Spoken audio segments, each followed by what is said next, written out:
Welcome to Motivated to Lead podcast, helping you become a better leader. I'm your host, Mark Klingsheim.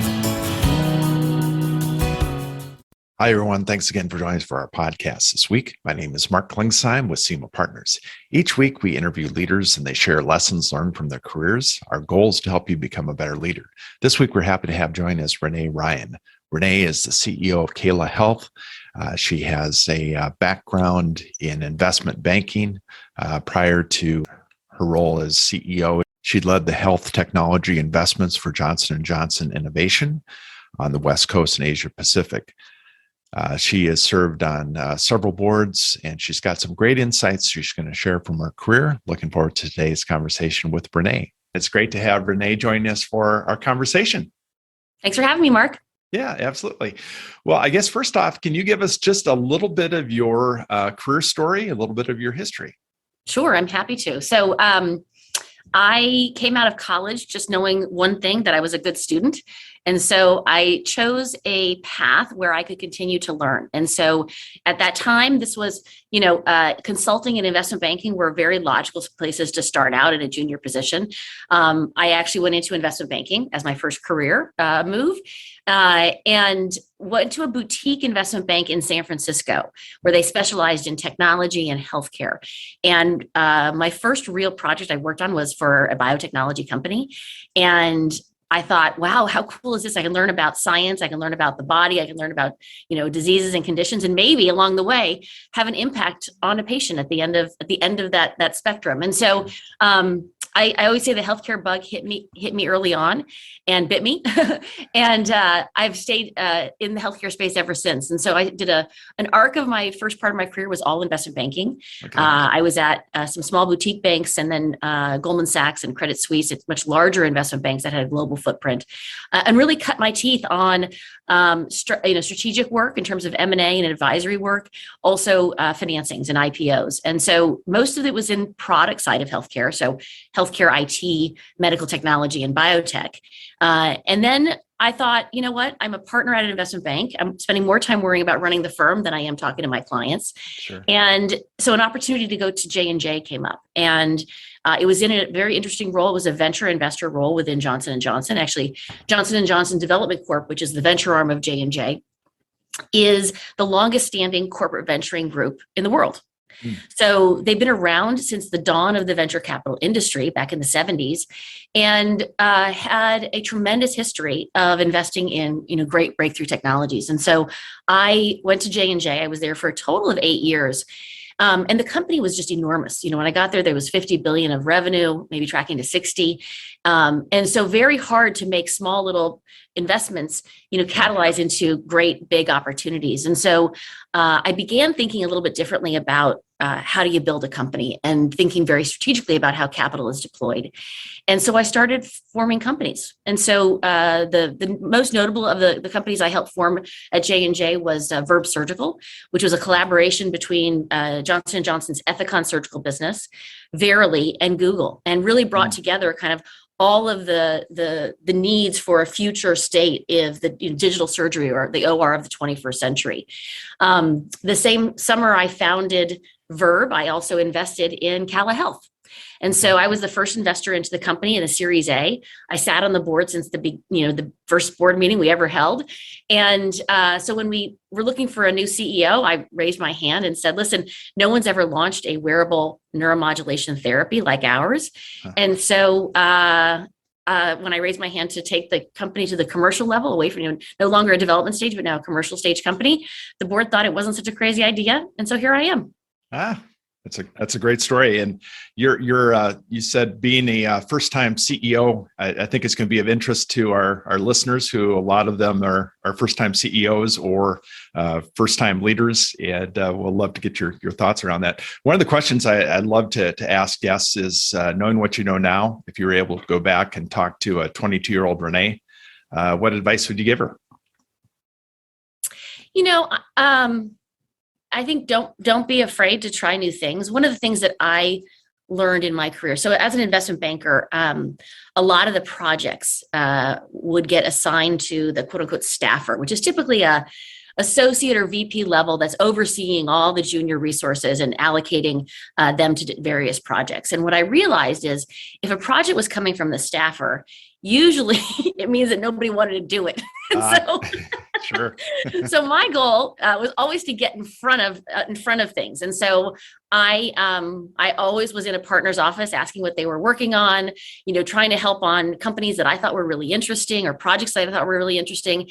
And so I got ahead of the curve on a lot of my projects. And so didn't have to get staffed on things directly from the staffer, but instead, made great relationships with the various partners and more senior bankers to get the projects I wanted. Great. So maybe that just don't be afraid. Don't be afraid to kind of jump ahead in the line a little bit and get what you want. Got it. Any advice that you received early on that you wish you would have ignored? Ignored? I think, especially in investment banking, I think there is a focus on the name on the door versus the people you're working with. And I went to a small boutique investment bank and I worked with phenomenal leaders who took me under their wing and taught me. And that to me said more than, and I've worked at, beautiful companies like Goldman Sachs and Johnson & Johnson. But I always went for where I felt I could be my best self and where I could grow. Because in your early days of your career, you're just learning and you're drinking from a fire hose to learn. And so to me, it was more important to have the people support me versus just the name on the door. So what leadership lessons do you wish you would have learned earlier in your career? And as a new CEO in the last few years, what do you wish you would have known before you took over? What I wish I would have known. Well, it's funny because I was on so many boards. I mean, I had sat on about 10 boards. And so I would tell all of my CEOs when I was in the investment role, I would say, being a CEO is a lonely job. Make sure you have someone to talk to. And I hold true to that today. And I don't just have one person to talk to. I have sort of, groups of people that I trust and bring sort of challenging, topics to. Because I don't think we can do it alone. I do think you need a great team around you. You need smart people who are willing to challenge you, right? If you believe your own story, sometimes you're going to miss out. You're going to not see things coming at you. So being on the investment side of things, what advice would you give somebody? A lot of times people don't realize as a CEO that part of your job, especially in a startup world, is raising funds. And talk a little bit about, from your perspective, sitting in both seats, what advice would you give? It's so funny. You're always raising capital at a startup. You never stop.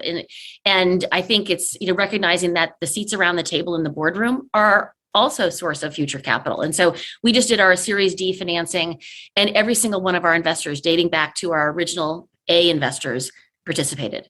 And that kind of level of support is really important. And so you're always raising money. You're always, looking for the support from your existing investors. They know you better than anybody else. And I think they also really come to the table when, the diligence is happening. We had a new strategic lead for our Series D, which was Ascension Ventures, which is part of Ascension Health Systems. Okay. Super great investor. They opened up a lot of doors within their health system network for diligence purposes. But at the end of the day, having my existing investors talk about our traction, the team we're building, and really knowing us was super helpful. So working with a board, you've been sitting in board seats for a number of years, and now you're working with a board as a CEO. What advice would you give somebody maybe working with a board for the first time? It's funny. I look back on just even the trajectory at Cala. Early days at Cala, we had formed a board that had two of the founders on it, representatives from each of the lead investors. It was J&J and Lux Capital at the time. And we added a fifth seat, and the fifth seat was an independent board member. And to be honest, we actually didn't even fill that independent seat until after we closed our Series C round. And I think it was really smart of us to wait. And so we had the spot. We knew we wanted an independent member. But the choices we would have made back in 2015 were very different than the choices we were making as moving into a commercial stage company. So in 2019, we appointed Stacy Exensang, my chairwoman of the board, incredible commercial background, incredible medtech leader, to help us in that new role. And so I just say, don't be in a big rush to kind of, fill these board seats just with bodies. You'd rather have really, really high caliber, team members around the table to take the company forward.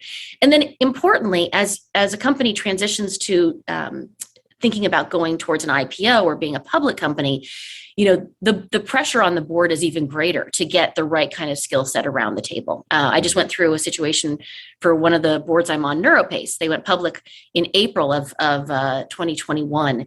And we got a new head of the audit committee as part of that process. And then late last year, we added another very experienced neuromodulation, deep brain stimulation expert from a marketing perspective to our board. So really bringing in those kind of key skill sets, less investor-like or less venture investor-like, and more strategic and experience level that was needed.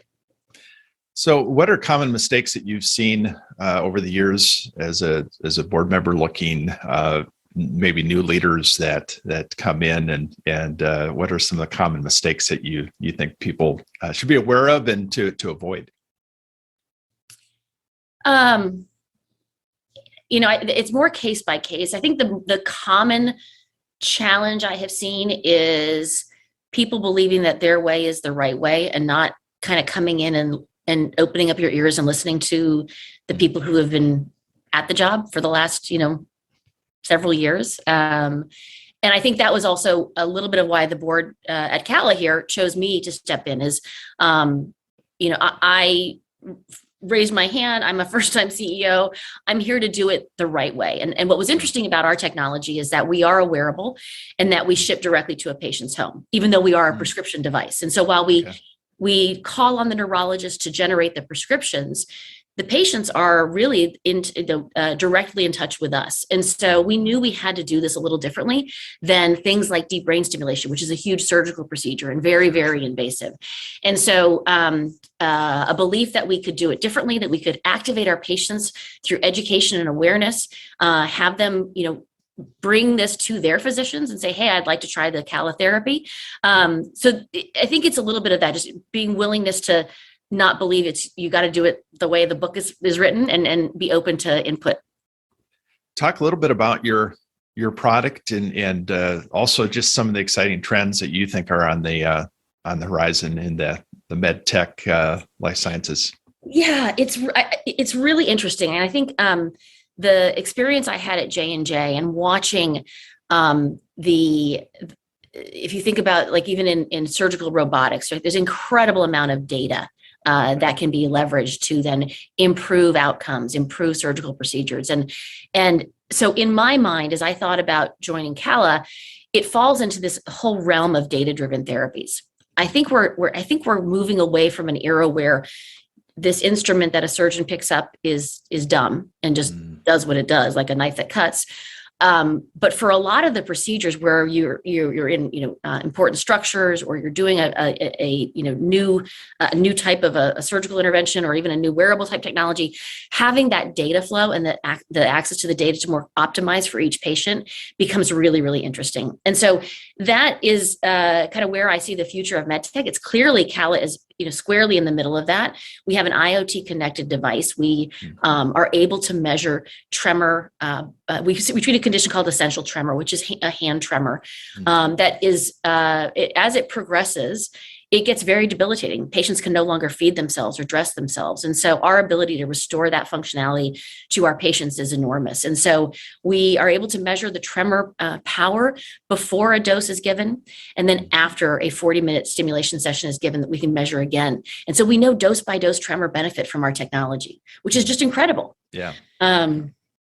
And that's really sort of what we're out in the market commercializing. So we launched with 3 reps in the field. We actually stayed with 3 reps in the field through all of 2020 and 2021, and are just now increasing the size of our sales force with our recent fundraising.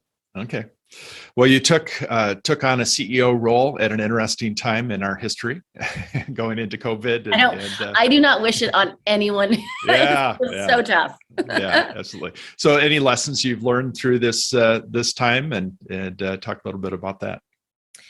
Yeah, COVID for Cala was a really interesting period of time. We had actually we have an on-site clinic, so we actually have patients coming into our office for clinical studies. And when the guidance came down, I think late February, that people over 65 should shelter at home, we stopped all of our in-clinic visits, and we called all our patients and said, we're going to support you remotely with your technology if you'd like to be supported, or you can just turn your device in and we'll end the study for you. And so we had a mix, but we as a company sheltered in place on that March 15th, March 16th date. And we, had, a series of board meetings, moved very quickly to tighten our budget and to reduce our expenditures. But then we realized one of the key things of our technology is we have a band that's replenished every 90 days. And so we had patients who had been purchasing our devices from September of 19 up until March of 2020 that we had to serve. So I had to call my employees back in during a pandemic. You're supposed to be sheltering in place. We issued letters to each of our employees to keep in their car that says, I work for an essential employer. If you have any questions, please call my CEO, Renee Ryan. Here's my phone number. And we were back in the office as of late April, early May, shipping product. We were actually enrolling clinical studies the first week of May, and we were doing it all remote.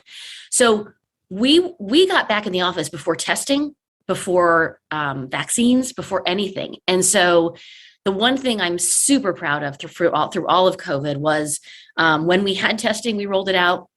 When we had vaccines, we encouraged people to get vaccinated. We never mandated it.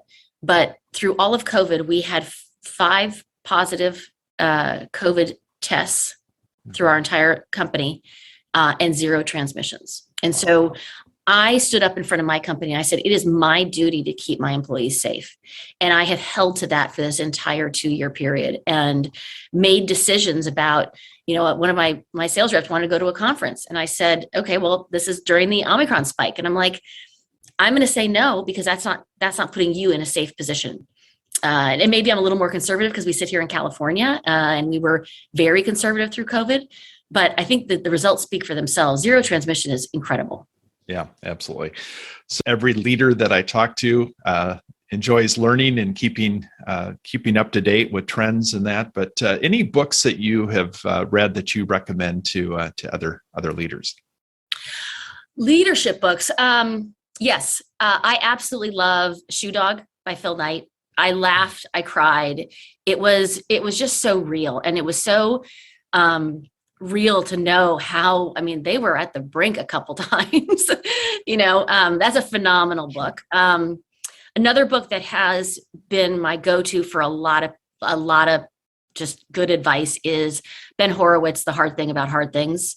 Again, it's not up and to the right all the time. There are really hard days, and he talks very openly about some of those hard days in that book. And he also has rap quotes at the beginning of every chapter, which I totally dug. And then, let's see, I would say the one I'm kind of currently obsessed with is Loon Shots by Safi Bahal. And what I love about that book is he talks about innovation challenges and keeping the innovation alive as a company gets bigger. And we are currently at 92 employees. Safi calls out the magic number of 150, where the desire to innovate and the desire to drive commercial and de-risk things kind of come into conflict at typically 150 people. And so we at Cala are very conscious of our need to continue to innovate. We have an enormous pipeline of therapeutic indications beyond the movement disorder space. We're working currently to expand our technology to Parkinson's patients. So we just have a lot to keep doing and keep innovating. And so I would say those are my 3 current businessy leadership books that are my go-tos. Yeah, this is like our 140 something episode. And I don't think any of those have been mentioned. So Really? Yeah, no. So I think Oh my that's, gosh. you get an award. So, Oh my gosh. Well, Shoe Dog, I literally, I have so many copies of it because I'll go back to it and I'll reread it and I'll like be crying. I mean, there's parts of the book that are just so touching. And I remember I was laying at the beach and I had tears dropping onto my book. well, definitely some to add to our list. Favorite quotes, any that you refer to, or? It's actually one of my own. I don't mean to toot my own horn, but I do a lot of mentoring. I do a lot of sponsorship with people. I think the mentoring is me moving my lips. Sponsorship to me means I'm acting on behalf of somebody and pulling them along and giving them an opportunity. And what I tell all the people I mentor, a lot of them are women, to be honest. Sure. I say, if you don't ask, you don't get. And I think that goes back to the story I told you about my investment banking days, right? Get in front of the staffer, ask for the business, ask for the project, because if you don't ask, you're not going to get. And what's the worst thing if you ask? They're going to say no. Doesn't hurt, right? Yeah. And so that to me is one where I push people a lot, especially women, to get in front of things and to ask. So outside of work, what do you like to do to recharge? Oh, well, I love to cook. I love to just get outside. I mean, I'm living in California. We have the benefit of being, outside a lot. My husband and I like to do, this is going to sound odd, we like to do clay and trap shooting. So we'll go out to a range and do that and do a course, which is fun. Especially out here in California, where we go is in a valley. And so there's no cell signal and you are just off the grid with beautiful landscape around you. And you get a good hike in too. So it kind of serves a lot of purposes. Okay. Any parting advice you would give to a new or up and coming leader? I'm going to go back a little bit to COVID. And I think the demands on leadership have changed dramatically, right? If you go back to I'll think about like the early arc of my career, it was all about, suit and tie and demanding respect and authority. And I think a lot of that is gone. And I love it because you can probably tell I'm a pretty transparent person.